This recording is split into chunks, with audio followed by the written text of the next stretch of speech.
Welcome, Alex.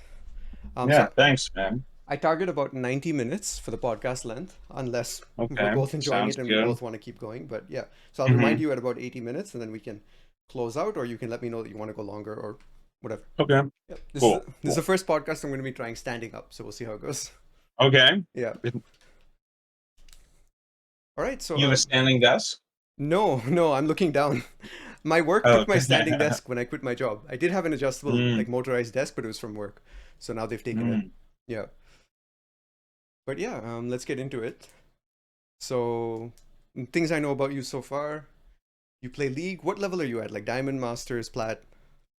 Right now, Diamond. Nice. Uh, yeah. So I played ranked, got Diamond in season 9, Hmm. took a 3-year break, and then started playing again this season. And now I am the Diamond like 3 right now, around Nice. there. Pushing for Masters. I have 60% win rate though, so I think definitely could get higher if I played some more games. Hmm. Uh, but yeah, and I started playing League when I was, oh man, in season 2, Hmm. like 10 years ago, somewhere around there. Uh, and yeah, that's pretty much my big focus right now. I'm on an amateur team. We play in a league on Fridays, so have been doing like a lot of scrimmages and stuff like that. And I know you yourself are interested in competitive league, or you had done scrimmages and stuff like that previously, right? Yeah, yeah. The esports org that I'm on, Tony, my editor, is also the top laner for that team. Evan, who you just saw Mm, helping me set up the lighting, is the hmm. jungler for that team and Oh, the cool. captain, and he's also our CEO of the organization. Hmm. So yeah, lots of interesting things. I definitely love esports. I'm involved in it, but I did have to quit playing League of Legends to focus on the podcast and the startups and everything. Right. The main things I took off my plate were playing League of Legends like 6 hours a day with coaching and everything with Cupcake, and then Hmm. also removing my day job from my plate. So now with Right. those two things off, I have a lot more capacity. Yeah. Mhm. So I know you So had how's a the, yeah. Go ahead. I was just gonna say, how's the podcasting been going? You Oh, it's seem to be really enjoying fun. it. Yeah, Yeah. it's I've literally discovered that it's my favorite thing to do in the world. Like Really? I intrinsically just love having conversations with people, asking them questions, learning about them, sharing my thoughts and stories. It's just the Hmm. best. It's better than video games for me. Like I enjoy it way more.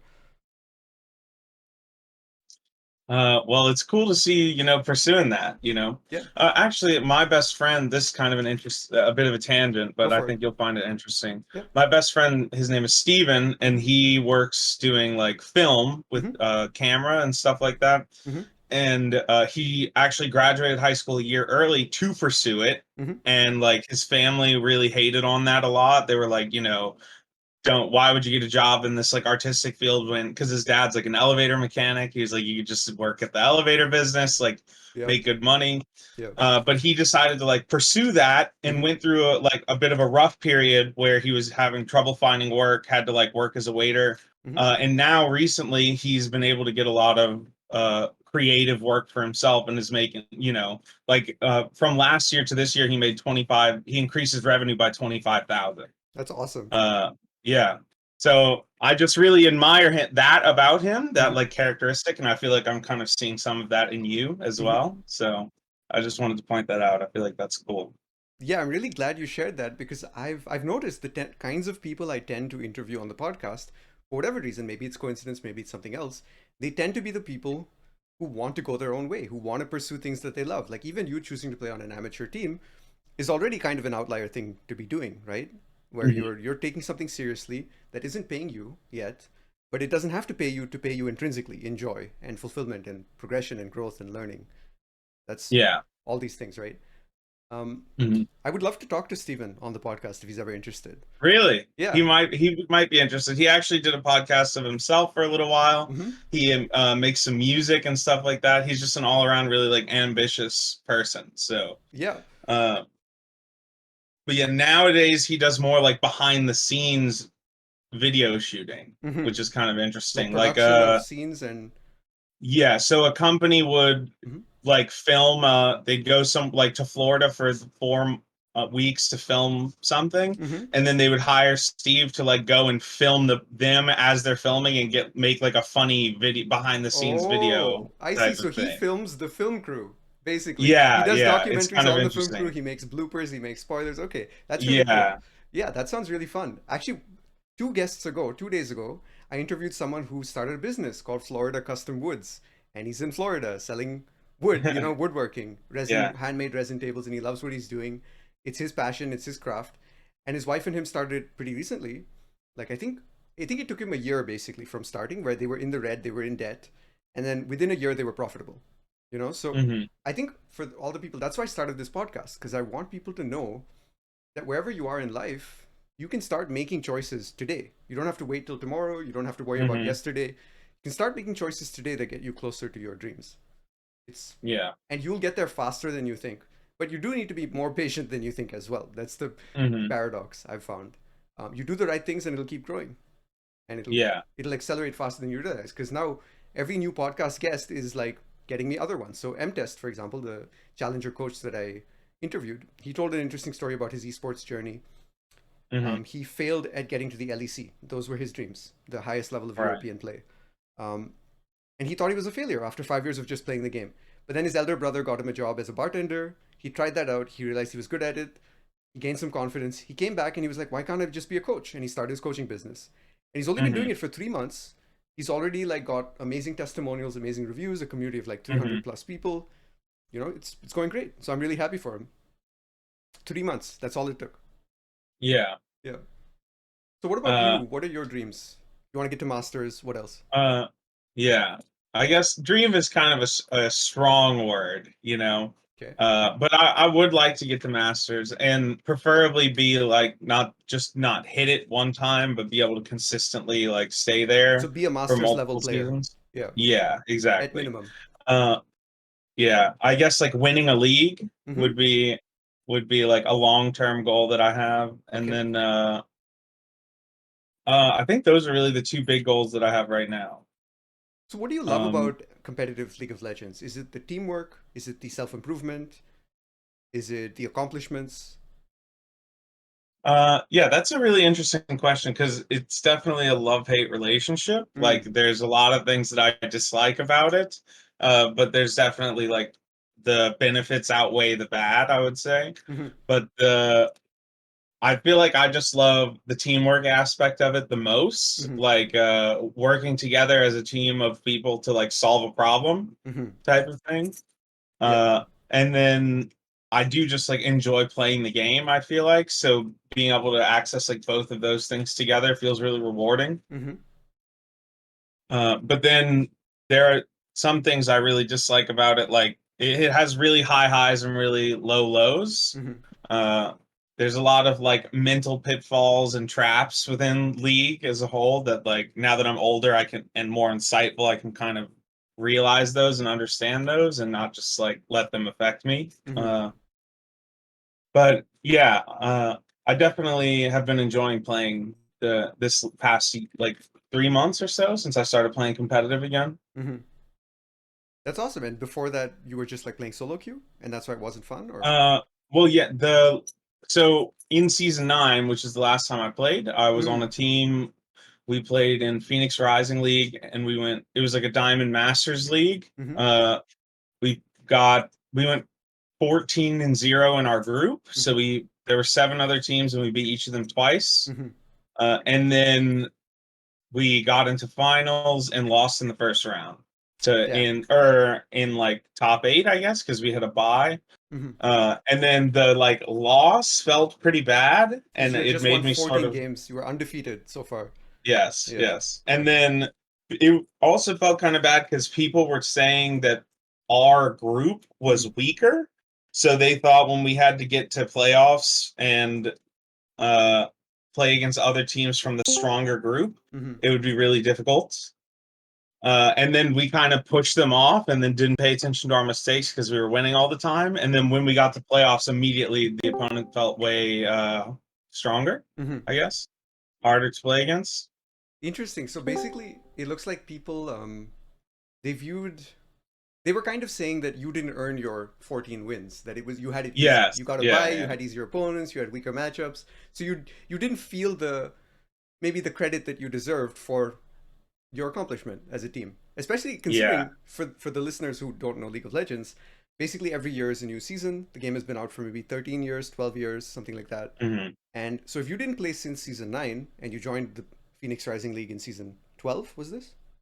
No, Phoenix Rising League was in season 9. Okay, That's the that was the last time last I time you played. played. So you Yeah, played and then when I that took a lost. long break. Then you took a 3 year Hmm. break. Was that break because of that loss in the finals? I think You so. think so? Part of that, and then partly because I felt like there was a time in my life where I sort of neglected responsibilities to play League of Legends. Not like I own a business and I Mm-hmm. sort of neglected growing and dealing with that business Mm-hmm. to focus on League of Legends for 2 years. Mm-hmm. And then after that I sort of decided it was time to switch gear and focus on my business until it felt like it was self-sustainable.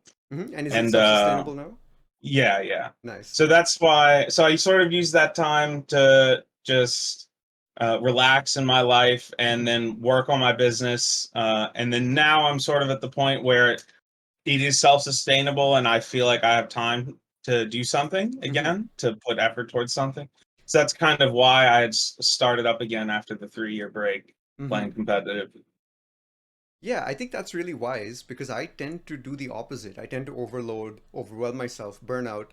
I tend to just make a lot of promises I can't realistically keep. Or Hmm. like say yes to every project and every person that I meet that I want to help, and then I'm like, wait, I can't do 25 projects at once. I can do maybe three. Right. So I Hmm. better make less promises and then keep more of the promises I do make. So that's what I've Hmm. been practicing. That's why I left my job. That's why I quit League. Trying to just have higher quality commitment to the choices that I make, I guess. The paths that Yeah. I choose. Yeah. Yeah. So tell me about your business. Yeah, so I own a real estate business in New Orleans. Nice. It's small. Mm-hmm. I own a couple of like rental properties, Mm-hmm. and just sort of for me it's like a long-term investment. My goal is to just take the money from the business and then reinvest it back into it. Mm-hmm. I just do that by like improving the properties or buying more of them, Mm-hmm. and then my plan is to sell in like 10 years, Mm-hmm. 15 years, and then probably move Mm-hmm. somewhere up north. Mm-hmm. Uh, yeah, and that's pretty much it. I just manage the rental properties. I have tenants to deal with. Mm-hmm. I'd say, most people have a lot of things to say about landlords, Sure. but I feel like I'm pretty fair. Mm-hmm. Like I just pride myself on being a landlord who, isn't going to give you trouble all the time, and like if you're a good tenant and you do things that are like make the relationship easy, Mm-hmm. then you don't have any problems with me, type of thing. Interesting. Um, Because that was going to be my first question is do you manage the properties yourself or are they like turnkey where you've hired a yes. property management company or service? Okay, you manage them yourself. So you are a Hmm. property manager and a landlord. And I do want to say for anyone listening, that's a hard job. Like people think that's easy. It's not. You can get a call from a Hmm. tenant at like 2 a.m. that their toilet's broken and you got to go fix it. You got to call a plumber. You got to Yeah. figure it out because that's an emergency. That's their life. Hmm. So a good landlord has to be on top of things and they have to be available at any time that something breaks out.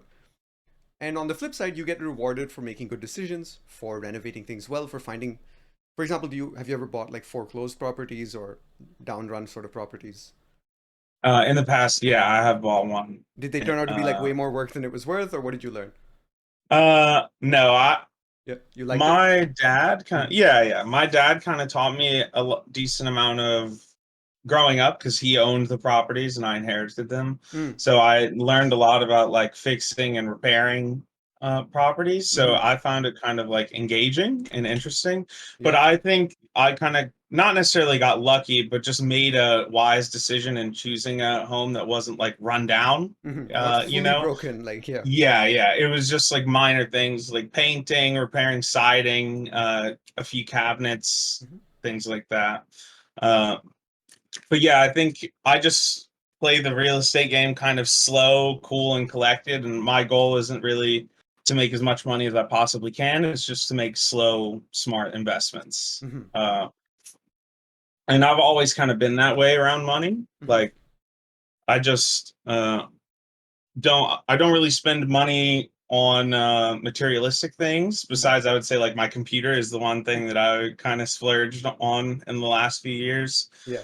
Uh, but yeah, generally I just try to like save and invest most of what I earn.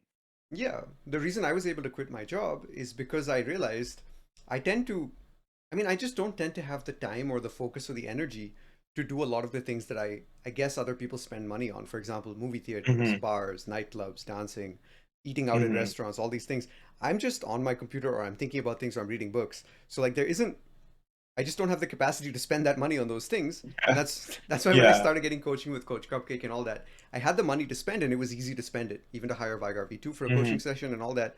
Because like I realized for the things I care about, I want to spend as much money as it takes to get as good as I can, as quickly as I can. Yeah. Because I realized money is not going to be my bottleneck in life. It's going to be time and energy. And like, Hmm. did I follow my values? Can I go to bed at night without regrets? Or do I feel like I held back? Do I feel like I was too afraid to do the things I could have done that day or that Yeah. month or whatever it is, right? And now since I quit my job, I just feel so creatively free.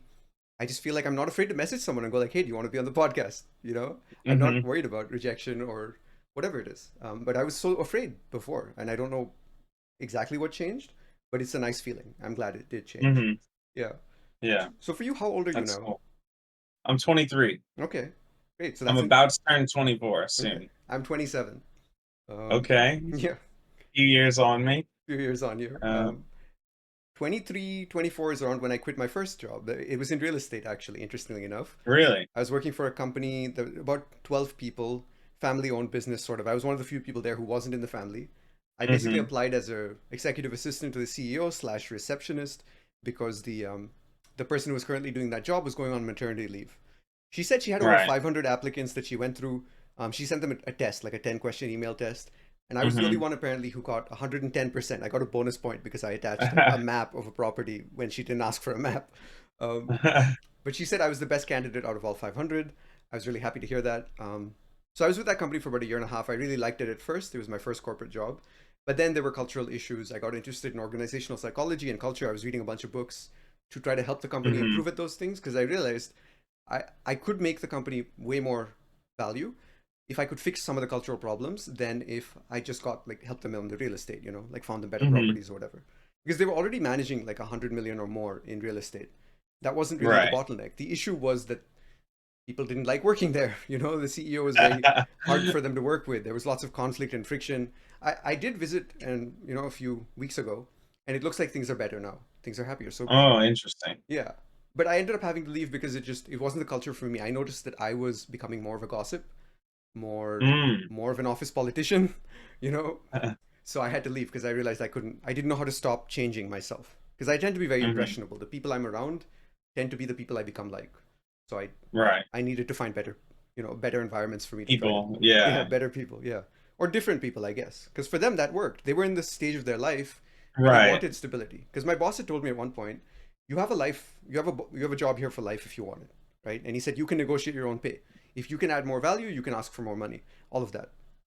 It sounded Hmm. promising, but again, I realized money was not going to be my bottleneck in life. It was going to be other Hmm. things. And I did go through a bunch of hardship. I ended up in a bunch of credit card debt.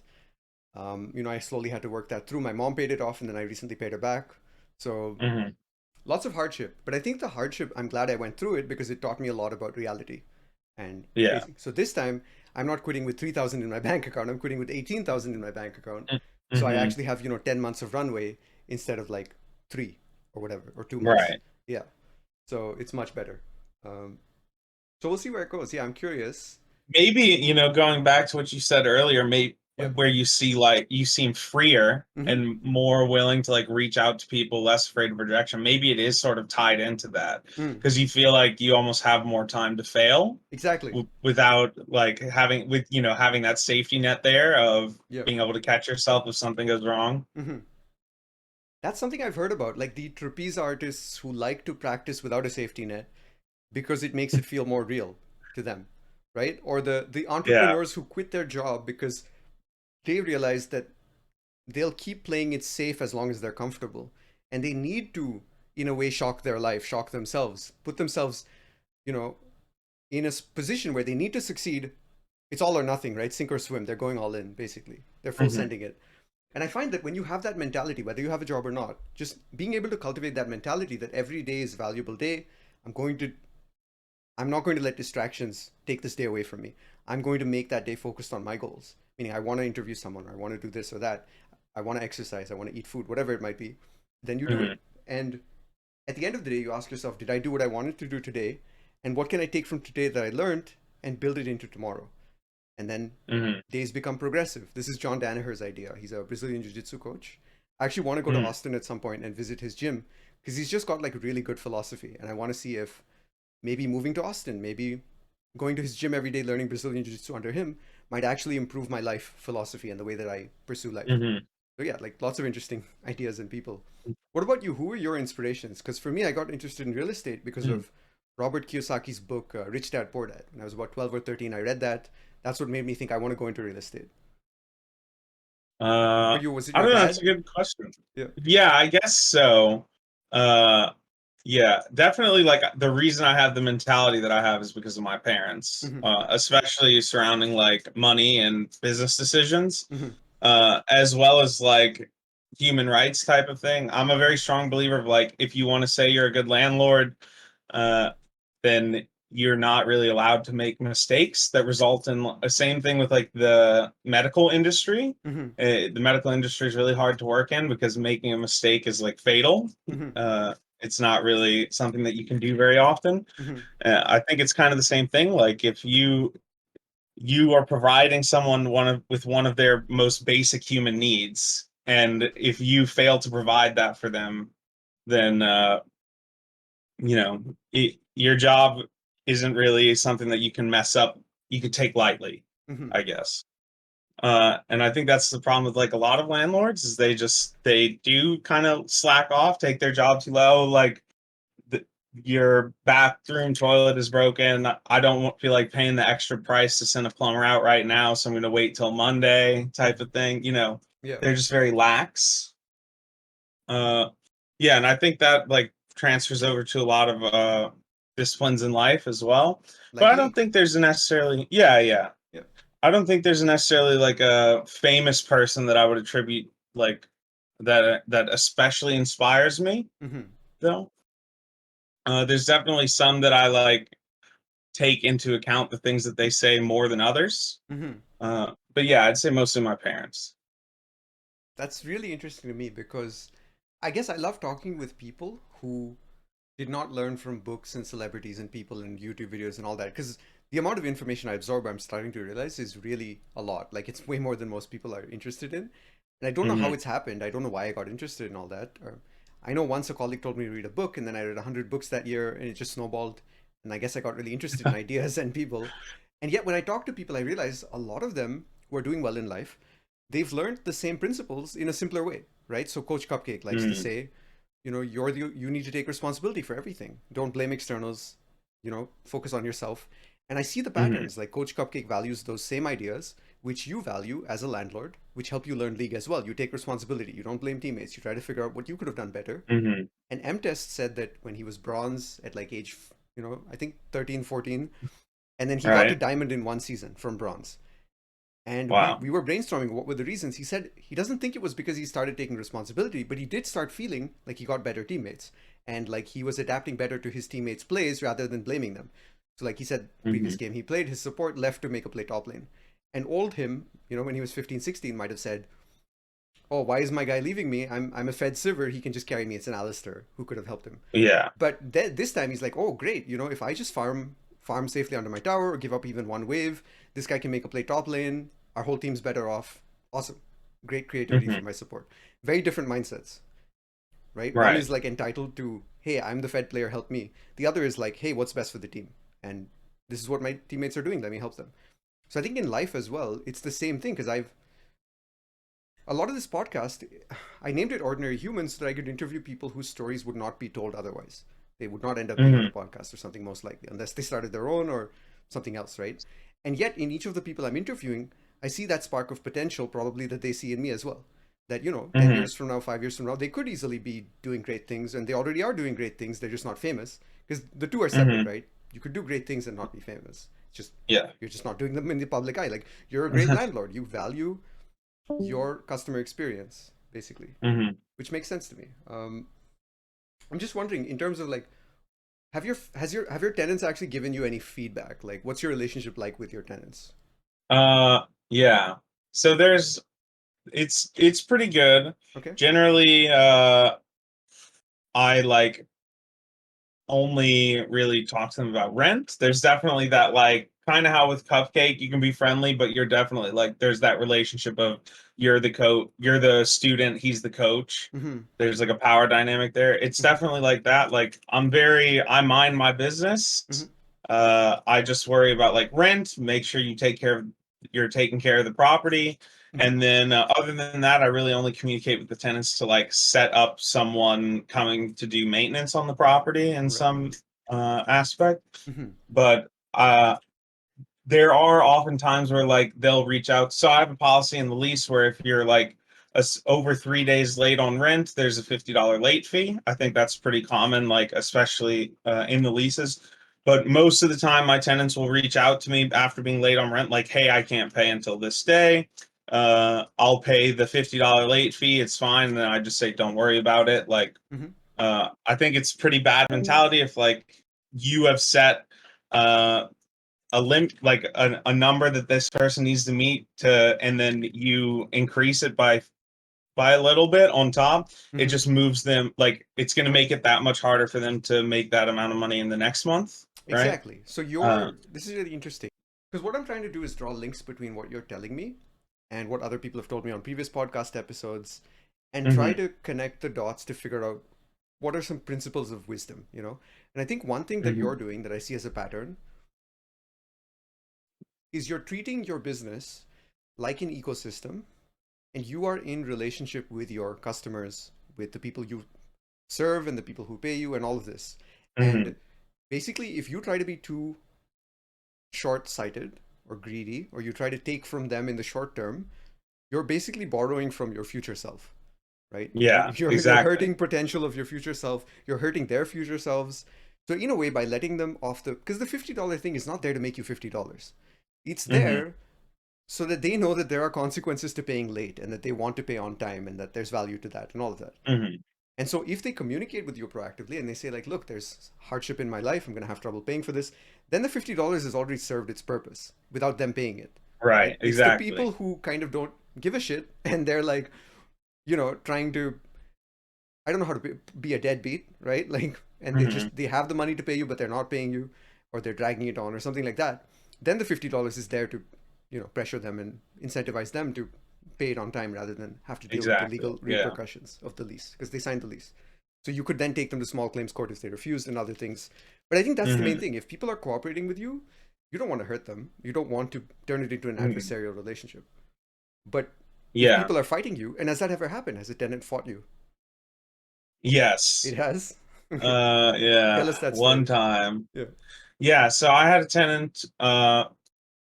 This was when I was in. So I inherited the business when I was in college, Mm-hmm. and then it was difficult for me to manage the properties. So I had a property manager at that time. Mm-hmm. They found a tenant through a support program Mm-hmm. for battered women. Mm-hmm.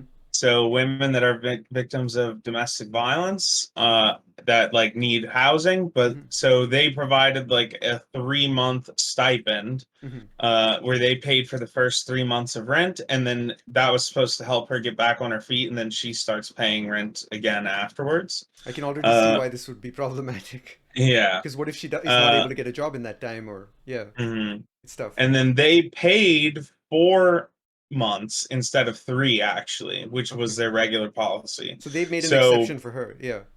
yeah, and I'm not really sure why they did that, but they Okay. did. And yeah, basically the first month she couldn't pay rent after the 4 month like period. Mm-hmm. And then she kept trying to say like uh it went like a whole month without paying, and Mm-hmm. then I was getting ready to start the eviction process. She kept saying like, "No, I'll get money." Like my cousin said he'll give me some money to pay for it and stuff like that. And I was like, it's just not sustainable. Like Yeah. if you're having that much trouble paying for the rent right now, we're just Imagine going to next month. continue to have this problem. Yeah.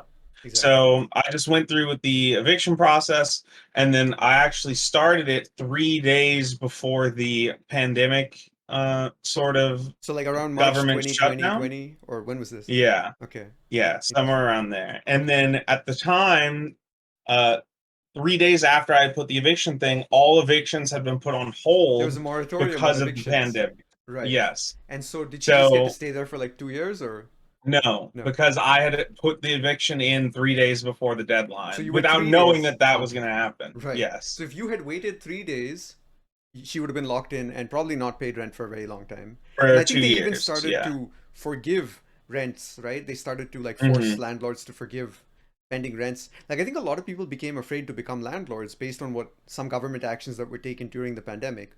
Right. Definitely in And Canada, here, maybe also in the US, because they started and that's forgiving. why it's Yep. so important Hmm. to maintain that good relationship with your tenants and like Yes, not haggle them over the little things like that $50, exactly. because then you maintain the good relationship with someone who's actually going to be paying their rent long term, and if something like that happens, you don't have to worry about someone just not paying you for 2 years. And then especially like my houses are owned, but if you owned like a mortgage, Yeah. that's what happens to a lot of people is they mortgage the house, and The then bank the forecloses. tenant is paying for it. Yeah, Yeah. and they just can't pay to. You're just paying for someone else to live in that house, basically, Yeah, which is out of awful. pocket. Yeah. Hmm. And a lot of people are like, oh, boo hoo, you're a landlord. I don't care about your financial plight. And I'm like, they're a person too. They have a financial Hmm. situation. They're leveraged. You have debt on your car, they have debt on their house. You have debt on your phone, they have debt on their house. Imagine if someone was foreclosing your car or your house because Exactly. you were Yeah. paying the monthly things, but someone else was using your phone or your car full time instead of you. Hmm. It's the same thing, right? But people just have Yeah. trouble empathizing with that, I think, because they think privileged. Like some people are going to hear this and go like, "Oh, you inherited your properties, you have an easy life and all this." And I'm thinking, Hmm. look at all the work you've put in, look at all the thought you've had to do, look at probably the lessons you've learned making mistakes. You've Hmm. probably at times been the landlord who didn't act quickly on something and then you saw the damage it Hmm. caused and then you're like, no, I never want this to happen again. I need to be on Yeah. top of it because I don't, because you realize like, hey, I wouldn't want my family having a toilet that couldn't work, because they need to Hmm. use the toilet and so on. So yeah, I think people just need to realize these are lessons we all have to learn. It just happens earlier or later for some. Hmm. Is there any advice you'd give to people who want to take control of their life and begin to learn to be a better person, I guess, over time, improve themselves? Yeah. I think going back to sort of coach's ace mentality, you Yep. just really have to take responsibility. Yep. Can't take responsibility for the things that you control. Hmm. Sometimes you're forced to make decisions that are put you in a bad spot, but they're not necessarily things that you can control from the Yep. beginning. Yep. But I do think that like as in general as humans, like we have a lot of agency over what happens in our lives. Hmm. Especially if you're born somewhere where you have like a lot more privilege to s- pursue like what you want to pursue, like Hmm. more developed countries. Hmm. Uh, but yeah, my biggest thing would just be take responsibility for your actions. Don't blame others or externals. Hmm. I think that's a principle from Stoicism as well. Um, I just want to go into briefly like Coach Cupcake. I've mentioned him in previous podcast episodes, but Hmm. you and I both are students of his. Probably, I mean, we were 2 out of 3 or 4 people last month who got the dedicated badge, right? And I Hmm. think this time you have it. I've lost it because I haven't been going to coaching, but I had a one-on-one session with him as well, and I really enjoyed it. And I love his life philosophy, his life story. And he said he'll come on the podcast eventually at some point. So I'm Hmm. excited for that. But his idea of the ace mentality, just for the listeners who aren't familiar, is basically acknowledge the situation. It's a concept for League of Legends. You first acknowledge what the correct play is according to your best knowledge. Then you communicate it to your teammates so that if they think you're wrong or they disagree with you, they'll let you know. And then you embrace reality as the E in ACE. The idea is embracing reality means that what your teammates actually do is what you follow. Because a lot of League of Legends players will fall into this trap where they can acknowledge the best play they think of, they can communicate it, they can ping it, and then they get frustrated when their teammates aren't doing it. And then they might find themselves Hmm. going and doing it alone. And then, of course, it's better to do the stupid thing with 5 people that might work than to do like the right thing with one and the stupid thing with four. It just, in a team Hmm. game, it doesn't make sense to split up your resources like that usually. So, Coach said in our private session something like, people think he's teaching them League, but he's actually teaching them life through League. Hmm. And I realized that's exactly what's Wow. happening. Yeah, The that's A- pretty interesting. the ace mentality can be applied to life. Hmm. Acknowledge the best thing, communicate it to whoever you're collaborating with, your life partner, your friend, your colleague, whatever, and then embrace reality. And embracing reality means you don't say this should have happened or they should have done this, right? They didn't do this, it's their fault. It says, well, no, this is what happened, this is how people behaved. What could I have done differently to persuade them differently, or to take actions on my part, or to build a system to change the outcome next time, and so on. So I guess I have one question for you. Do you ever want to expand? Do you ever want employees or partners or colleagues or contractors? Or is this just this one man business forever in your mind? I think it's a one-man business forever, for sure. Okay. Uh, yeah, just because sort of the same as you, I sort of realized early on in my life that money wasn't going to be like the bottleneck for what I wanted to do. Mm-hmm. Uh, like obviously it would help. Like if I at this point had scaled the business to like multi-million dollar thing where I just do nothing and then I like hire a bunch of people who run it for me and then buy new properties and stuff, like obviously I could probably do more things, but I just feel like my time is much better spent elsewhere. Because working really hard to increase the business, like maximize the business, doesn't necessarily bring me like joy. Mm-hmm. There's a lot of other things that make me much happier than that. Not to say that necessarily I don't like it. Mm-hmm. It's just that yeah, I feel like there's other things I'm more passionate about Mm-hmm. than building the business.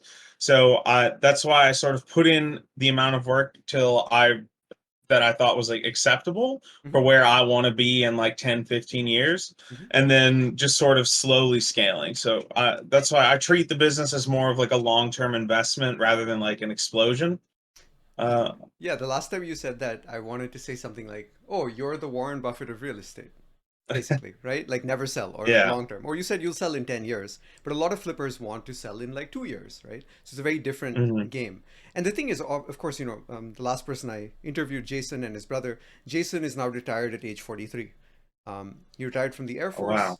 He also, I think he has 78% of his net worth in Bitcoin. So over the last 5 years or so, he became a day trader, like an excellent day trader in Bitcoin. From scratch, he learned what he needed to learn, all financial analytics, mathematical graphing, like all these things, the complex skills needed to be a good day trader.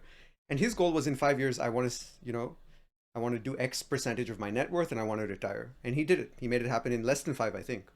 He was ahead of his goal. Hmm. But a strong goal like that can be accomplished. So he started when he was 38. Now he's 43. He's retired. He's renting a house with two of his lifelong best friends. He's 3 miles away from his brother, who I interviewed in the same episode. So he's got the life that he wants. He has the time that he wants, the energy he wants. And this is because the thing is, like, hiring people, starting a bigger business, that itself is work, right? That's its own thing. Like, you'll become a boss. You're not just a freelancer. You'll have to manage people. You'll have to deal with people problems and systems and communication. So it's not like it becomes easier. It just becomes a different kind of job. That's all. So it's actually really wise that you know what you want. You don't want that. You want something else. You want to be independent, work with yourself, Hmm. and maybe like close collaborators. Like maybe you have some contractors or plumbers that you trust and you build relationships with, Hmm. but they're Yeah, not yeah. in the business. They're just, you collaborate with them. So that makes sense. Um, I think a Yeah, lot of bringing people. that back to Go ahead. what you said about your job, your previous job, like I Yep. think it's just more of a culture thing. Hmm. Like in a business like that where there's so many moving parts, it's really hard to have everyone working together perfectly all the time. It Like is. there's going to be some internal strife that happens. Yes. People are going to get angry, not necessarily like angry, like want to fight each other, but aggravated with Conflict. each other. Yep. Yeah, conflict will It's arise. gonna happen. And that's why I sort of like one of the most important things to me in my life is like peace of mind. Mm. That's why I like minding my business. Hmm. Like I don't really care what my tenants do in their houses. They're in my house as long as they take care of it and pay their rent on time. You could really do whatever else that you Of want. course. Yeah. It's Uh, their life. mhm. Hmm. So I feel like that just kind of ties back to what you were talking about earlier pretty well. Hmm. Yeah. Basically, I do find that over time I've become less and less. So I tend to be a very nosy person. I ask a lot of personal questions. I get interested in how did people, what was their childhood like to lead to their beliefs now and all of that, right? So I think people tend to think, because usually that kind of curiosity tends to go along with judgment. But then I think people start to realize as they get to know me that I'm really curious, but I'm not that judgmental. Like I'm actually more curious about like how the life you've built might look bad at first, but is actually really good and it works for you. Hmm. And it's custom to you and your ideas and it fulfills your purpose and your goals. Because everybody's gone through a unique life and has a unique mind. So the thing I'm Hmm. curious about with you is like, what are the other goals you have? So you want to win a league, you want to slowly grow your real estate business. How many hours do you think you spend on your real estate business per week right now, roughly? Uh, mm, Probably like 30, I would 30. say. Okay. 30 hours a week or So so. somewhere between half time and full time, literally between Hmm. 30, between 40 and 30 Uh, hours. Yeah. and they're sort of like an hour and a half away from where I live. Mm-hmm. So if there is some like maintenance to be done, that can like take a long time, even if it's just something simple. Mm-hmm. Uh, Just 3 hours of but yeah. travel. Yeah. Mhm. Mm-hmm. But I sort of, yeah, the reason I like this, like obviously when I inherited the properties, I probably could have just sold them and then pursued a different career Mm-hmm. or like wasted all of the money on materialistic stuff. Mm-hmm. But I chose to go the like low and slow investment route because I realized like my goal in life was to just try to be like that person you had interviewed previously who retired when they were 45. Like 43. Yeah. uh yeah, Yeah. 43. Mm-hmm. I would like to be a person who like retires early and then gets themselves to a position where they can support their family Mm-hmm. without having to work Yeah. because I just make enough money to live off of annual investments. Mm-hmm. Um, Makes sense. Passive income. yeah. Yeah. And then I just sort of devote my full time to learning league right now. In the past, I had spent way more time like learning the business and building up the properties. Mm-hmm. I'm definitely a person who goes through like phases. Mm-hmm. Like there was a phase where the business was the only thing I cared about, and Mm-hmm. I just did that all the time.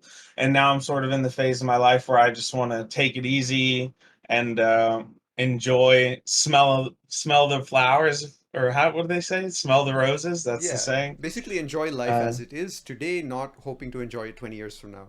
Which is interesting yeah. because you do want to retire early, but you're not sacrificing your present self's enjoyment to do that. You're finding joy Hmm. in the building of investments. You found a mutually preferable solution between those two selves, your 43-year-old self and your 20-year-old self.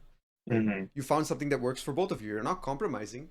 You're actually finding a solution that satisfies both of you than what they both might have Hmm. initially thought is ideal.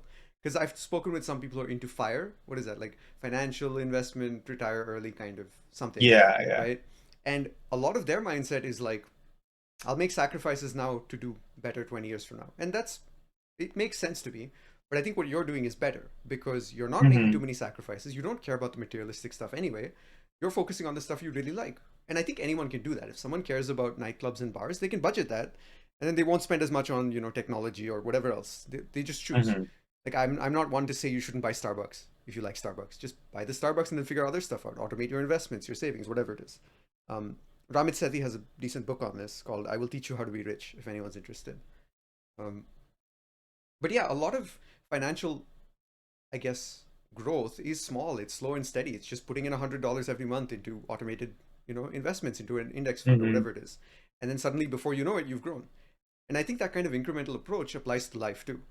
So I'm just trying to make each podcast episode one concrete way better than the previous one and build on that. Hmm. So 100 episodes from now, I'll be 99 ways better, hopefully. But it's actually getting better Yeah. faster than I realized. So just have to keep it up. Yeah. Hmm. So I guess my other question for you then, you mentioned family. Um, what are you looking for in a life partner, assuming you haven't already found one? Yeah. Uh, I. That's a pretty good question. Uh, I'm definitely like a person who likes to focus on my own goals. Mm-hmm. And like, for example, I'm a very bad texter. Mm-hmm. I'm very like direct when it comes to communication. Like Mm-hmm. I get what I want from you and then go about my way. And then the same can be said about like my best friend Steven. Mm-hmm. It's like he's a very, very outgoing, like text like tons of people every day, has tons of friends, Mm-hmm. is always the one like organizing a hangout. And then even though we are really good friends, we have like a sort of interesting dynamic because I sort of I'm like the direct opposite of him Hmm. in that way, but it still like works just because we can both like appreciate and respect like the way the other person functions. Hmm. I think I would like want someone like that. Like So if Steven definitely was a not woman, you someone might be married. uh I don't know about that one. That's a strong one, but maybe, maybe. But yeah, like someone who is content Yeah. like with their own life before the relationship. I Right. wouldn't want someone that like has to rely on me to be happy or to like find their worth in life. It's Right. more of like a bonus. You don't want a codependent Uh relationship. You want two independent people coming together to emergently make their lives better than they would be apart. yeah, yeah, And ideally exactly. better than they would be with anyone else or most other people, you know? Hmm. Okay, that's Uh fascinating. Yeah. yeah.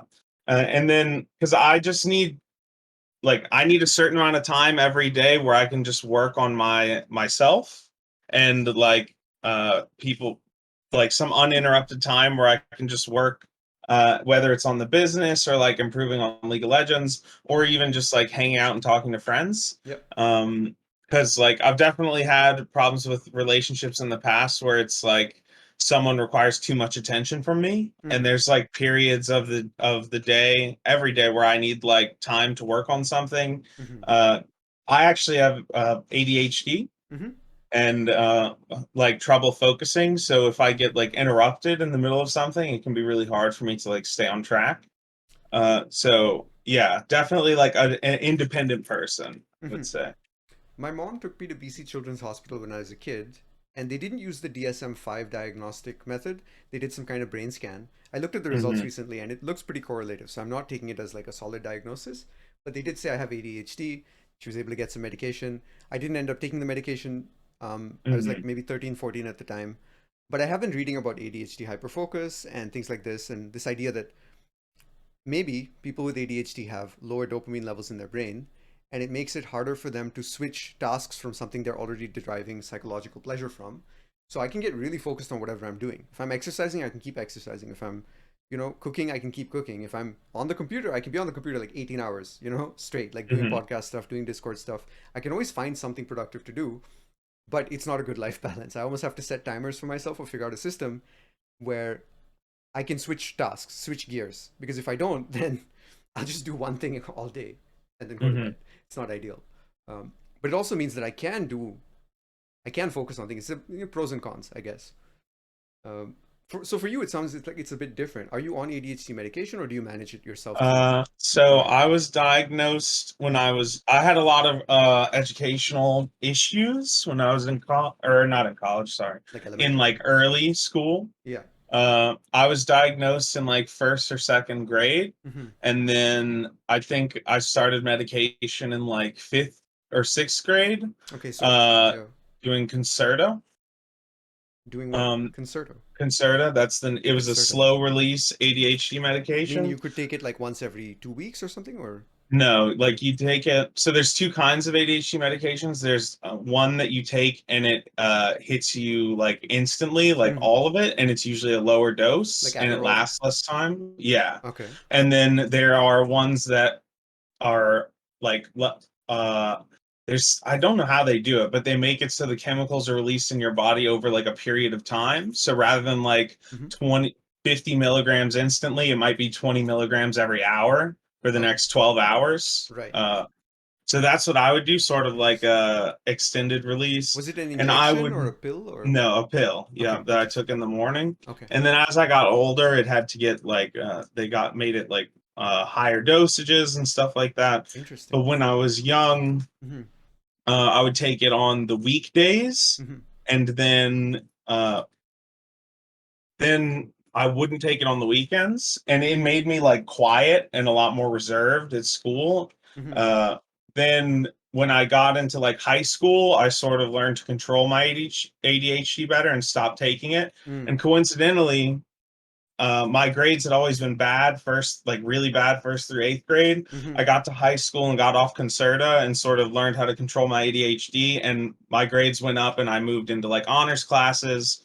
uh, Mm-hmm. and then sort of started an academic journey from Mm. there, like which Nice. was never really my plan previously because You didn't I think you just were good at thought I it. was Yeah. yeah. And this is part of But the problem with Ritalin, Adderall, medications that are brain affecting in a significant way. Because I've mhm, interviewed multiple people who've taken ADHD medication, have ADHD. They all have, or have been diagnosed with it rather. Um, they all have like different stories and varying perspectives. But many of them seem to tell me that like they didn't like their mood when they were on the medication. They didn't like who they were, mhm, their personality, the way that their mind felt. And so I feel like we medicate kids to get them to conform, to get them to be less hyperactive, less mhm, confrontational, less kids. But the problem with that is we also take away what makes them amazing, which is that they mhm, have the energy, they have the curiosity, they have the interest. Instead, if we could engage with them where they're at, with their playfulness and with their interest, then we wouldn't have to medicate them and try to get them to conform. One thing they found with ADHD kids, interestingly enough, is that yeah, they're distractible and they can't focus on all these things, but they can actually focus really long amounts of time on things that they like. And so that suggests a pretty simple solution. Do things that you like in life. mhm, Figure stuff out that is in your control, and you figure that out. You have your business, it's your own. For me, with the podcast, it's way more fun to do this than my job, right? mhm, So I work much harder on it. I put in effort, I'm more creative, all these positive things. And there's nothing in life actually telling us that we have to go to university and get a job in a corporation and do these things or in the government or whatever.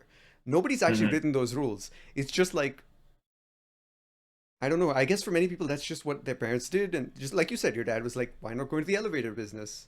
Mhm. Right? But life is so much more broad than that, especially with the internet. I think there are millions of careers that haven't even been given names yet, that are yet to be created by the people who are creating them right now, every day Mhm. on the internet. So you can do whatever you want, really. Yeah, that's pretty interesting.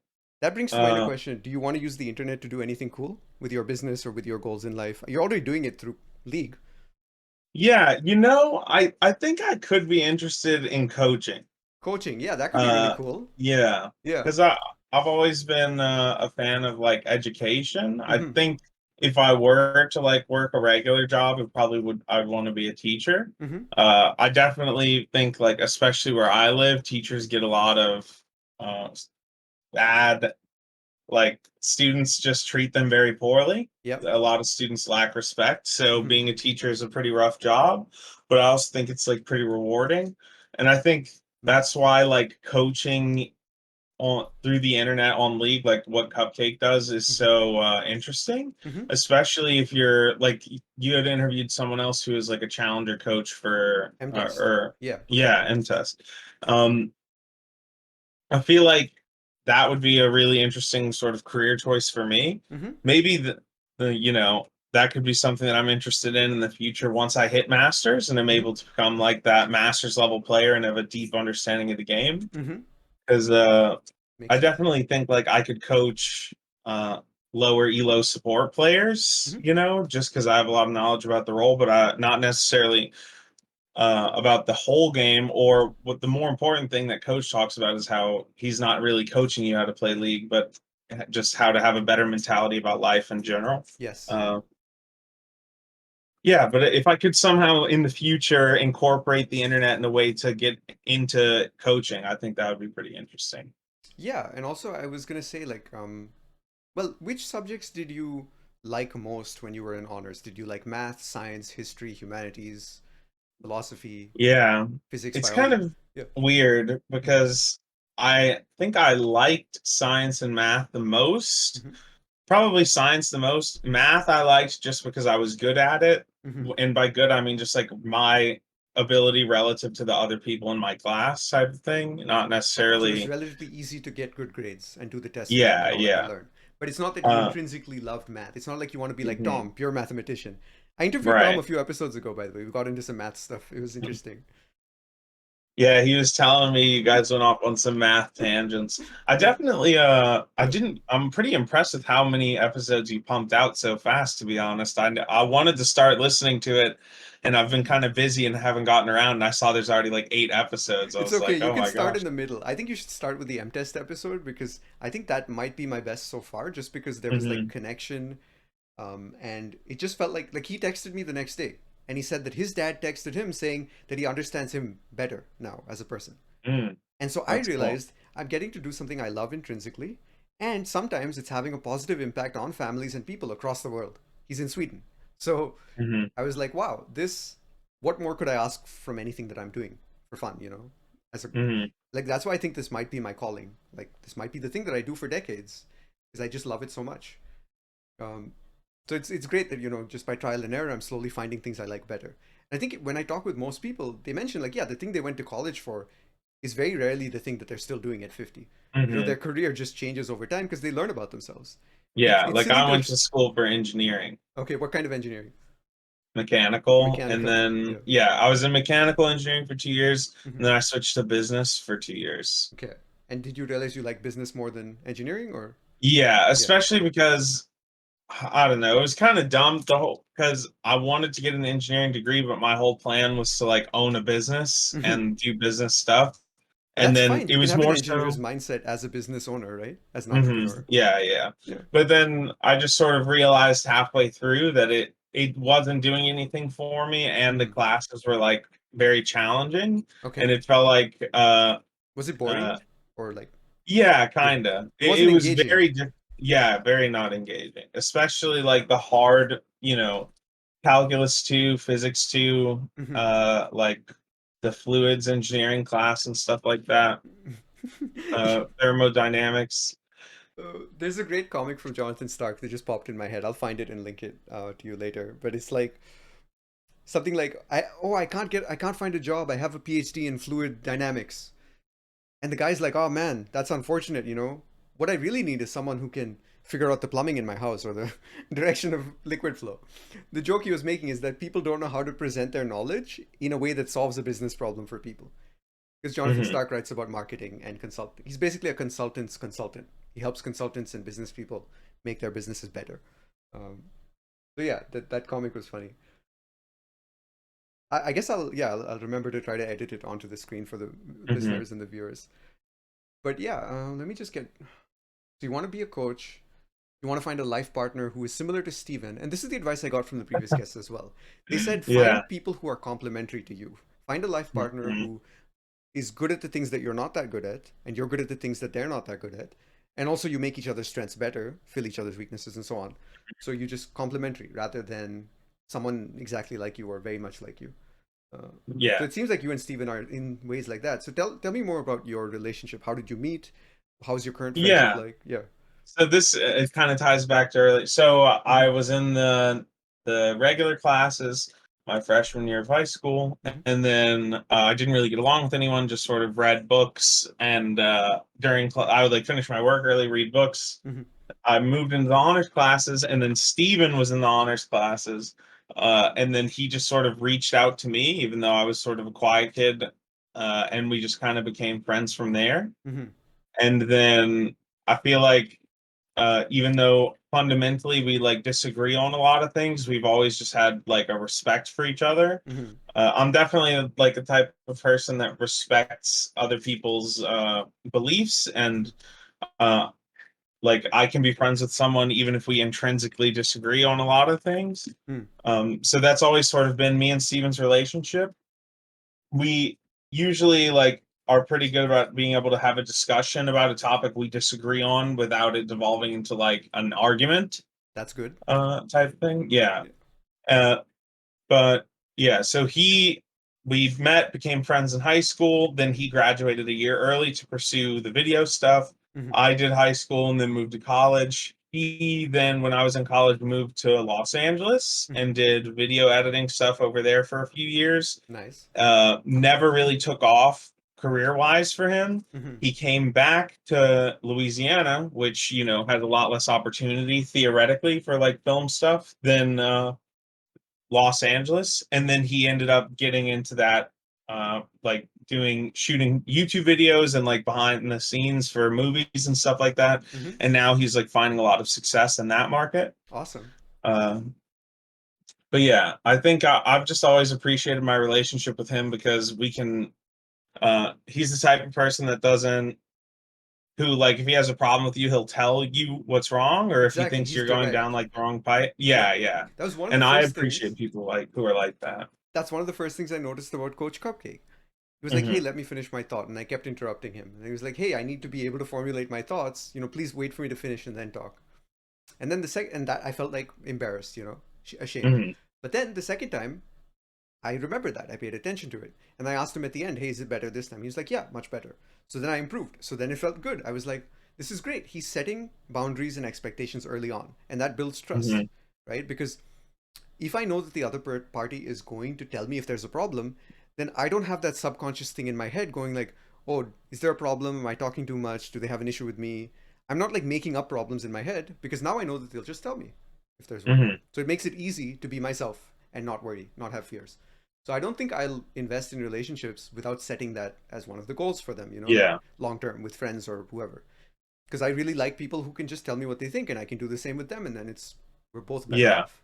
And that's kind of interesting because I would say I definitely have a number of friends who it's harder to do that with. Like Steven is really the exception of I feel like I can bring anything up to him and we won't like argue about it. Mm-hmm. But for example, I have another friend who hangs out with me often who is late very Oh often. God, yeah, And I bring that up to him sometimes and he always like makes excuses or like brushes it off. yeah. And with Steven, if he was like late for something, it wouldn't even have to be something that I'd bring up. He'd be like apologizing for it when he got there. He'd be like, "Yo, sorry, I got caught in traffic. Like, my bad. He values I'll make it up." punctuality, and your other friend does not, Yeah, basically. yeah. And your other friend is blaming externals, but Stephen, he's saying like, yeah, stuff happened, but also I'm going to apologize. I'm going to hold myself accountable for the result, Yeah. not for the consequences. Like, because I've known people like that where it's like, yo, I'm sorry I'm late. A hurricane just blew by and I couldn't. I'm like, dude, like act of God, okay? Like even in contracts, there's an act of God clause. You don't need to Hmm. worry about your promises when there's literally like a life-threatening disaster. Like imagine New Yeah. Zealand floods and Coach Cupcake he's like, oh, I don't have power. Like, and he did that, right? He told us like, hey, I'm not gonna have Hmm. power. The coaching sessions might get pushed back. Like I really like how Coach Cupcake holds himself accountable to the promises he's made. I can tell that he values Hmm. honesty, integrity, and these things. And when I was talking to about it, we had an argument. He's like, "How do you know Coach Cupcake really cares about his students?" And I tried to point out like one or two pieces of evidence and things that Coach Cupcake had said and done, but I realized like the things I could consciously put into words were like the tip of the iceberg. Like there were Hmm. hundreds of things I had noticed about Coach Cupcake that made me think that he was a high integrity person. He cared about people personally. And Coach Cupcake joined the channel and the text chat and explained like, yeah, it's way more fun and enjoyable and fulfilling to invest in your clients, to like them as people, to care about them long Hmm. term. And I realized with you and me and the other people who are showing up, like Ligea, Tom, people who are showing up often, of course he'll build a deeper investment than the people who are showing up like once a month or once 2 weeks, right? Right. It's only natural. So yeah, I think that an Emtest, I notice he does the same thing. He values his clients. So his goal, the reason he went into coaching, is that it took him 5 years of failing as a professional and then becoming a bartender and all these things to realize the life lessons and the mindset things, taking responsibility, not blaming externals, playing to win rather than not to lose, which Coach Cupcake puts as learn to condition yourself to be more worried about missing opportunities than of making mistakes. Because Mtest used to go into games with low confidence. Like he was like, okay, how can I just play not to feed? Right? It's kind of like Yeah. what Swagnar describes as the loser's game. Playing not to lose rather than playing to win. But he realized you can't be a professional with that attitude. You need to be confident. And Coach Cupcake talks about his times in worlds where he would first pick Alistair with utmost confidence, and then he would just be in flow and he would play it great. So Hmm. I think there's something to that. There's some ethereal element that I want to understand about high performance in people and moments of high performance. Because I think we've all had those moments where we're like, wow, I just surprised myself with how well I did that thing and how good it felt and Hmm. how focused I was and how, you know, in the zone I was in. So how everything just aligns. So really, I want to connect you with Mtest. I think you'd like chatting with him. Maybe we can do a 3-person episode or something. Yeah, yeah, that'd be cool. Yeah, he has great mindset. So he got into coaching so that he could teach players what he wishes he would have learned in the first 6 months, right? About Hmm. mindset and these things. Because these things, they're not hard to learn per se. They're more emotionally hard than rationally hard, Yeah, right? definitely. Like, and I think Um, learning them through league helps. Sorry, go ahead. I was just going to mention that, like, Yeah, wish I had someone like Coach Cupcake or Imtest when I first started playing because, like, I exactly. was so young and impressionable Yeah, and emotional, and I just allowed my emotions to control my decisions, like, every game yeah, instead of just focusing on myself. yeah. Like, I think if I had better mentality from the beginning, I could be like a much better player now than I because like even when I hit diamond in season 9, I had a bad mentality. I think it really, interestingly enough, was when I like took that break in my life and really just started to relax and do things that I for the enjoyment of them Yes. rather than, is when I started to realize like my mentality was bad and that I should just focus on myself instead of my teammates. And now like even though I'm not necessarily that much higher ranked than I was previously, I'd ended season 9 in Diamond 40 LP. You're Now I'm learning like better. Diamond 3. Yeah, I feel like so much better of a player. It's like not comparable, Yeah. really, because before I think I really just did play like instinctually. Hmm. I would just like try to kill people and force fights at bad times and just Exactly. win because I was better. Yeah. But now it feels like I'm doing every time I do something, it's for a reason Exactly. You type have of a plan. thing. Yeah, and Yeah. it's more rational than emotional because I've talked with a lot of players where I could sense that their ego and their identity was tied up in how well they stomped lane, right? Or how well they played a Hmm. team fighter, outplayed someone, or made some flashy play. And I'm like, but it's the mundane moments. It's the like the consistency, the habits, the first three waves, the having a plan for every wave, pressuring and punishing on every last hit. It's like these fundamentals that make people great. It's not the flashy plays that stand out in our Hmm. mind, the montages. Yeah, that's what it is. People are playing for the montage memories, the montage moments. But if they really want to be good, they have to build the foundation of the habits that intrinsically lead to the montage moments. Like, do you know Daigo Umehara from Street Fighter? No, I actually don't. No worries. Yeah. I'm surprised how many people don't know him. I brought him up with Emtest as well. But long story short, Daigo is one of the most prolific esports figures in history. He was at the top of his career for like 10 plus years in Street Fighter fighting game. And there's a clip of him basically parrying a kick from someone. He's at 1 HP, and if he Oh, I have blocks, seen you that. have I've seen that seen that clip. clip. Yeah, Yeah, and I've had it explained to me why it's like so crazy. yeah. Yeah. But I the just thing, didn't know his name. yeah, the thing about him, he wrote a book called The Will to Keep Winning. There's a blog post I can send you afterwards where there's just a summary of some of the ideas. But basically, for him, he plays for intrinsic enjoyment. He says, pick a career or a calling or a passion that you can do without the promise of riches, fame, or glory or anything like that, because that's something you'll stick with long term. And so for him, he always wants to be the best he can be. Street Fighter was just a conduit to that. So even in tournaments, he was limit testing. So the thing that we saw come out in that tournament was not him feeling stressed and thinking about it and all that. It was him in flow, him just performing, exceptionally on instinct, knowing that he had no margin for error, and then making it happen anyway, and just Mhm. being in the moment. Like he probably wasn't thinking consciously much during that. He was just executing. So that fascinates me about professionals and performance. And I think a lot of amateur players, they get the idea wrong of what it looks like. Daigo even talks about how like he thinks you don't need to practice more than 3 hours a day at your craft. He used to burn himself out playing 12, 14 hours a day as a younger player. But these days he just spends 3 hours a day and that's it. Because sustainability Mm. is more important than anything else. And Yeah. 3 hours of focused effort is like so like imagine just doing one coaching session with Coach Cupcake and like 2 games and that's it per day. You'd get pretty good in 6 months, in a Hmm. year. You'd get really good. So yeah. And Coach Cupcake, by the way, told me like your goal of masters is setting an artificial limit because you could hit Grandmaster, Challenger. Instead, Hmm. why not focus on the intrinsic joy of the game, the intrinsic how you want to feel during games, you want to enjoy every game? Because he said he's never really had extrinsic goals. It's not like get to quarterfinals of worlds or be the best at tennis in his region. He said he was undefeated in tennis in his region for like 2 years straight or something. No one even came Hmm. close. Wow. And some of those tennis players came to play league when he did, and they were also lazy and undisciplined, unrigorous in league, so they didn't Hmm. improve at league as much as he did. So it's really about mindset. Like he's shown it's his mindset that's helping him learn these things. It's not that he's good at tennis or league, it's that he's good at philosophy. He's good at life. He's good at the mindset Hmm. skills. So I'm curious what we can do because I'm working with another coach on making some slides, like a series of say 15 to 20 presentations, like seminars held in our esports Discord, Hmm. events every week. So in 15 to 20 weeks, how can we take a brand new league player? Because lots of the people in our community, their boyfriends play league, their husbands play league, their brothers play league, they're interested in it. They might play some Wild Rift or they came from the Arcane TV show or Legends of Runeterra, but they're basically Hmm. brand new to MOBAs for the most part. They might come from FPSs or console games or Stardew Valley. So we're like, how can we take what they know and then build them the foundation where looking back 10 years later or 5 years later, they'll be like, wow, I'm really glad I learned those skills in my first 6 months. Mm. Yeah, I think it's just going to come from like a coach who is very knowledgeable. Like there are even things Cupcake could improve on, I would say, Of course, and but he knows it's that. Yeah. just because like Mhm. each person learns differently. Yes. So it's kind of hard. Like he could explain things to me. This has just happened recently where like he'll explain something in an offhand way. I don't really like understand why. I Mhm. just like do it.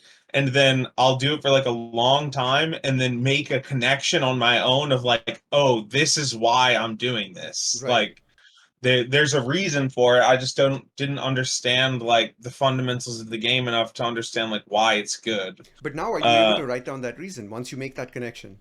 yeah, You yeah. can. Okay, here's what's fascinating because Coach Cupcake also told me that he felt like he was learning as much, if not more, from me than I was from him, right? Or than he was teaching me, imparting. Hmm. And I think good coaching relationships are like that. Good teaching relationships are both ways, they're not just lectures one way. So, for Hmm. example, and maybe you want to collaborate with us on this, is figuring out like maybe you can do a guest seminar, we can come up with some slides together, build some resources, try to note down some concepts on slides. Hmm. But the main thing is like I want to invest in our students, the people who show up long term. For example, there's a Yarg in the audience. He shows up, every session for like 5 sessions. And I'm like, okay, this guy's committed. I want to ask him questions. I want to talk to him one on one, maybe do a podcast episode with him where we just talk about Hmm. like how have you implemented the things we've shown you in the slides? Where did you run into difficulties? What things have really clicked for you? Right? Because I've spoken with, for example, Hmm. um, physics students in university, theoretical physics, and they talk about how like Fermat's theorem or something, I don't know what it is, but Fermat's theorem, it didn't make sense. Electrical engineering actually is what they were. Fermat's theorem, it didn't make sense, or it was something. No, the Laplace transformation, I think actually. But basically, they talked about how for months on end, they were going to the lectures, they were applying this, they were doing the formula, but it never clicked. And then suddenly there was an aha moment, and the explanation and the understanding clicked together. They weren't just doing the math anymore, the formula. Yeah. And that moment was a big shifting point for them. So I think in league, it's very similar. Sometimes you have to just do what the coach says, but I think that's a failing on the curriculum. It's a failing in knowledge and understanding. If we talk to some people who've gone through that clicking moment and then try to work backwards, we could probably try to present a concept from 3 or 5 different angles so that it works for the people who need to do it, works for the people who need to see it, works for the people who need to like think about it or conceptualize Hmm. it, and so on. So we can figure that out. I guess I'm really passionate about education too, right? Learning, Hmm. because teaching myself is basically the same thing. I have to apply the same Yeah. philosophy. Yeah, I definitely think there is some give and take in the coach student relationship because Hmm. you're like some things, maybe the way he explains things would be like perfect for one student, but Hmm. then for me, it's just going to be like very shallow until I get like a deeper understanding. Hmm. And like I'll say the more I like, that's why I feel like going to the sessions consistently is very valuable Yeah, because it oh, sorry. All right, cool. I'm back. Sorry. no worries. Uh, what were we talking about though? I was in the middle of Quote. a thought. Yeah, yeah, I know ADHD. Coach Cupcake interruptions, right? Right. It's like so I think it makes sense because he should be learning just as much about like how to best translate that information to the student, Right. right? Because like Hmm. after this many sessions, he probably understands better than when we first started, like How you work. how I learned. Exactly. Yes. Yeah, he's building a relationship. And this is why I disagreed with Carter that, he's just faking investment in his students to earn more money or something. Hmm. That just seemed very cynical and untrue, Yeah. inaccurate to reality. Because there's benefits to him getting better at his job and career and enjoying it more by getting into your mind, meeting you where you are. That's what a good teacher Hmm. has to do. They have to figure out where's the student at and how can I go to where they are rather than expect them to come to me. Same thing. Yeah. And I Um, feel like what yeah, Gada said, just to jump on in go on ahead. that, is exceptionally incorrect. Because realistically, if he wanted to make as much money as possible, he'd still be a pro player, right? But he made that decision to leave pro play and become a coach because he like it was more passionate about coaching than he was being a pro player, right? Right. And he literally So went and he got dual degrees, one in sports science and one in psychology. Right? Like that's how he invested he is in his career and what he loves yeah. to do. And the fascinating thing is the way he structures his coaching sessions, because you mentioned you like attending more sessions. I noticed a lot of people they will prioritize playing a solo queue game over attending a Coach Cupcake session. And I'm like, why is that? Because the more you attend, actually, it's like an investment in every single solo queue game you ever play in the future, right? Mm-hmm. It should be, uh, and the way he structures it, it doesn't cost you more to attend more. It's 60 cents per session if you attend every session, Mm-hmm. right? Like you're just paying a monthly fee, 25 USD a month, and you get 10 sessions a week, so 40 sessions a month. Like that's Yeah. insane value. And I think he structured it that way to incentivize long-term commitment. He likes long-term Mm-hmm. students. He likes people who show up often. Like because he could easily make more money charging $50 a session and people would pay him. I'm pretty sure he'd make lots of money. Mm-hmm. But he's building a business. He's building content and a Patreon and all these. I think he's trying to build, just like you're building your real estate business, he's building his coaching business to be long-term sustainable, slow and steady, while not Mm-hmm. sacrificing on doing it the way he loves it, which is having a healthy Yeah. community. Like I love that his community calls out toxic narratives when people come in. Mm-hmm. His moderators don't actually have to do much, the hall monitors, right? Maybe they do, Yeah. I don't know. Maybe they do a lot behind the scenes, but the community does a lot of the work, and that's a great way to design and market a community on values Mm-hmm. that are Yeah, self-enforcing. like Yeah. because my jungler Ryan, who he's joined the Discord and has been doing reviews with us. Is that And Kai or? no, his name is Rai, Oh, R-A-I. Rai, right. His Yeah, name. I know Rai. Mhm. Yeah, because I PayPal'd him the money for the team coaching session we Yeah, did with yeah, Manal Sir and exactly. everyone. How was that team Yeah, coaching and session, by the way? oh, we did it yesterday I actually, think I and saw it you was guys pretty there. good. Yeah, Yeah, yeah. yeah. And they were, I wish some people had participated more, but I think like we got a lot out of it. Hmm. And you have the Just VOD as here. well. Yeah. Yeah, yeah. Well, he actually didn't record the VOD, but I recorded it myself Okay. yesterday just to make Nice. sure we were able to look back. Yep. I actually like have the notes, yes, that I wrote down. Let me Hmm. see what they said. Yep. Uh, yeah. So basically, like the problem was people we were messing up our lane assignments, and we had an idea of what we wanted to do, but then didn't like execute it properly. Hmm. So he gave us like a list of questions that we should be asking ourselves in the game, Hmm. which I think was valuable. But the most valuable part was just like getting everyone on the same page. Hmm. Because sort of what I was saying earlier about how I do something and then I don't know why it's good, but I just do it because the coach tells me that it's good. Hmm. And then when I make that connection of why it's good and start sort of like pressuring around or like building up the pressure that I make for myself, it feels like very rewarding and I Hmm. feel like a much better player.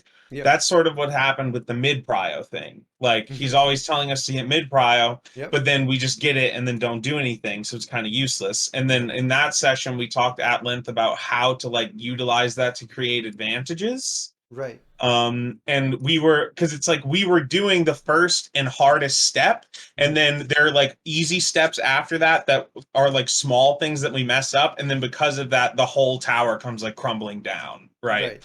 Right. So it was really interesting to see that, like, and kind of rewarding because it feels bad when we're like losing all these games, but then when you go back and watch it and you see that we're doing the hard stuff right and we're just messing up the little It's things, encouraging.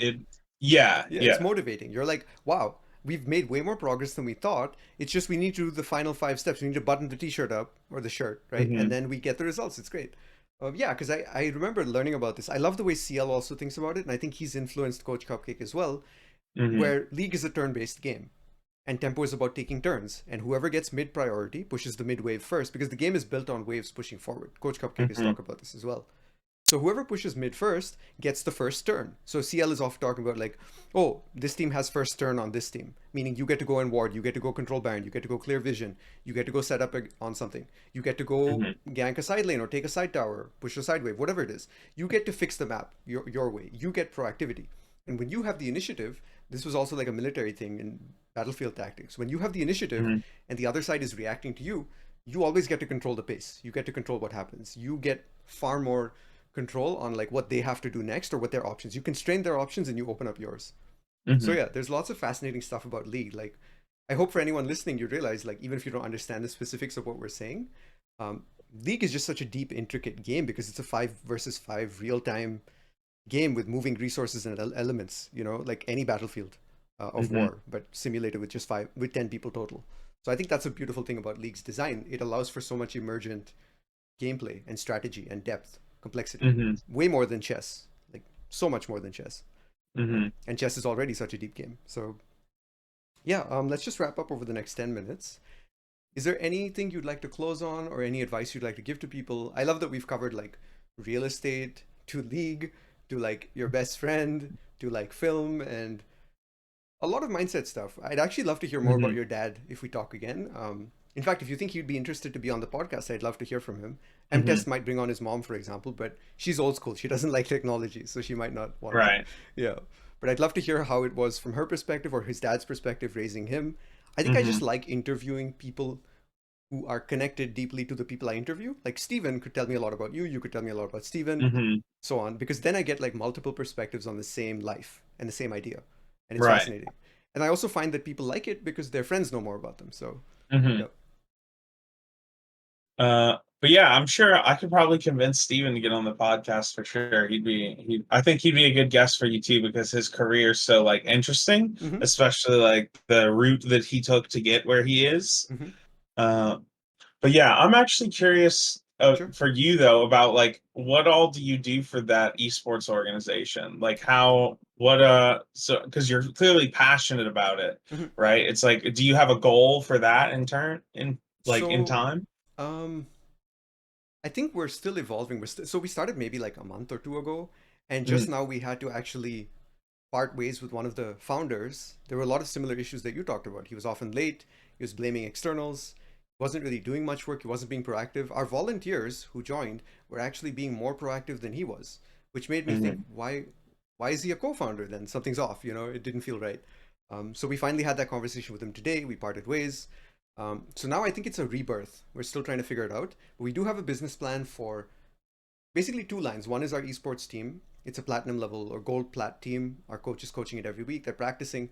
But I think that's running for fun. I don't think that's going to make us money. I think that's going to cost us money. We'll pay for their entry fees and things like that to leagues and organizations. mhm, I think the thing that might make us money is building up our community. So, idea is a long-term community that is basically funded by the community for the community.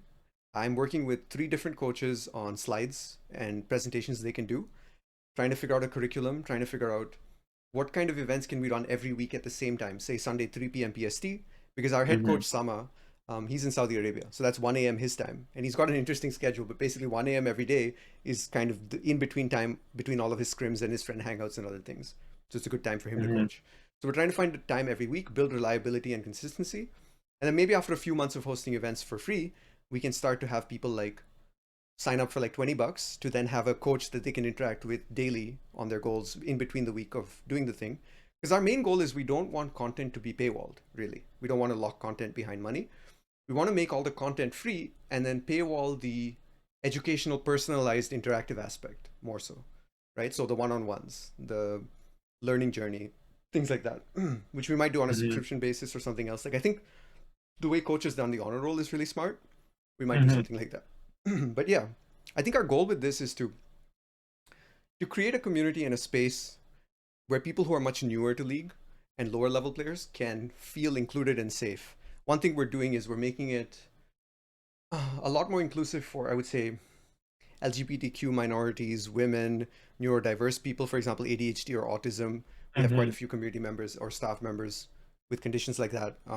We we want to make it a place where people can really feel welcome and to be themselves. And I think School of Support has done that really well, right? Like when I look at Mhm. incidence rates of harassment or things like that, it's relatively low. There was that one creepy guy recently, and there were some other problems, but like overall, like it's continued to improve and get better, and the Yeah, community does a great job itself. So we want to build a culture like that as well. that's what I wanted to mention about because Ryan is in the one with Nathan Mott. I forget Yeah, what it's called. salt Salt you, something. salt you. Salt you, yeah. Yeah. And he was talking about how he's done reviews in both now, Uh huh. and the difference is just incredible for Cupcake is way him. better, I Because would bet. yeah, Yes. I think so. Yeah. I also think the students that he works with are like a lot more toxic or Yeah. angry. Yeah. I've Ryan noticed this. said Yeah. like when he watches a student review in the school of support, Mhm. it's always like that person is just coming from a point of like trying to learn and like really just trying to get the most out of it. Whereas Right. the other Discord feels more like the coach is sort of babysitting angry people Yeah. and trying to tell them like, why are you being angry and blaming your teammates when you're like doing this, you're playing badly in the game. Like you need to take responsibility for yourself. Yeah. But I feel like that's also just a sort of result of the way that he built the Discord. Like it is a place where toxic narratives are meant to be challenged and aren't like allowed to, it's not a place where you Fester. just come to vent and then complain about solo queue, Yeah, right? it's not a place to fester. Like, because I've seen a lot of Discords make like a rant or a venting channel, and I thought that was a good idea. Isolate it. But now I Hmm. realize Coach Cupcake's idea is even better, which is no, it's not allowed. Asking for help is always encouraged, but you need to be asking for help because someone who comes in to rant wants justification and validation. They want to feel righteous about what they're feeling. But someone who Hmm. comes in who's feeling that and wants to ask for help is already admitting by asking for help that something needs to improve or change about their mindset, Hmm. right? They're not coming in wanting validation. They're coming in wanting improvement. And that's a very different context. So yeah, I think that was a smart rule to put in. It only happened a few weeks ago. But I think that's very, very wise long term. But even before that, I think, because I've noticed my teammate Jonathan, Mindblow, support player, right? Um, Hmm. he was doing a lot of that. He was blaming externals. He was looking at these factors outside of his control. And I wanted to jump in and say something because we were both getting coached off of one VOD. But I didn't say anything. Hmm. I just listened to Coach. And I realized Coach Cupcake, the way that he navigates toxic narratives is really, really deft, I would say. Right? Hmm. He deftly navigates it in a custom way for each person. He's not just spouting lines. He's genuinely listening to what that person is saying. And he's trying to figure out what are they really worried about? What are they really concerned about? Yeah. What's their real fear? And then he digs down to it and he meets them where they are. And I think that's something maybe Nathan Mott hasn't learned how to do, or maybe he's Hmm. choosing not to do. I don't know. Or maybe his, Yeah. his people are just way too emotional for him to do that with. I don't know. Yeah, because like for example, I think with me and you, Mhm. he can be very direct about issues and Yes, even like a bit ruder, even though exactly. I don't think he's necessarily a rude He's person. blunt. We have thick skin. Yeah, Yeah. Because we yeah, want but bluntness. Yeah. mhm. And then there's like some other students where if he's blunt with them, I think they would just like break down. They would start It's like crying or real, they'd blame yeah. themselves. They'd feel really bad. They would learn worse, basically. He has to like take a more encouraging style, Exactly. but like an encouraging style wouldn't necessarily work very well with me or you, right? Right. And that's tying in again to what we were saying about like him being invested in coaching the same student over a long period of time. I feel like he learns, what kind of style works better for each student. Right, and he's building intuitive personas of each type of student. So the type of Hmm. student who needs encouragement, who needs reassurance, who needs and here's the funny thing. You and I, there will be some days that we will be in that persona. There'll be some sessions where Hmm. we need reassurance, but we've been beating ourselves up all day and we come to the session and he senses that, right? Then he's not going to beat us up more. He's not going to step on us when we're down. He's going to Yeah. try to uplift us, give us some confidence, but not enable our misconceptions. That's the key thing. Hmm. Because in a lot of relationships this happens as well. I've studied abuse a lot because my parents were abusive to each other. There was it was not a great Hmm. household to grow up in terms of emotional stability. Right. um, but one of the things that often happens in married couples is people don't know how to be empathetic and helpful without also enabling the other person and not holding them accountable. But I think Coach Hmm. Cupcake is able to do both. He doesn't sacrifice one for the other, Right. which is a Yeah. really good skill. And maybe Nathan Mott, yeah, I have no idea, maybe he Oh, doesn't know how to do that. Is that a dog? I think Yeah, and I think Nice. I have people over. That's Okay, probably why he's barking. no worries. Uh, Yeah, we can just call it here. That was a great podcast. Is there any yeah. final words for the world that you'd like to hear? Take your time thinking Uh, about it if you want. yeah, I mean, just thank you for bringing me on. This was great. I appreciate what you're doing. I think it's cool, just like Steven, like Hmm. quitting your job to pursue your dream and like really working hard at it. It's just something that I admire about someone. So yeah, just I just want to encourage you to keep going Thank you. and see where this will go. Yeah, that means a lot. And thank you for saying yes, because many people do not say yes, so they just don't say Hmm. anything, right? So you actually said yes. So I appreciate that. Okay. Yeah. All right. I'll see you All around, right. Well, Kevin. yeah. Take Thanks, care. man. Yeah. Yep. I got to check the door. See you later. See you.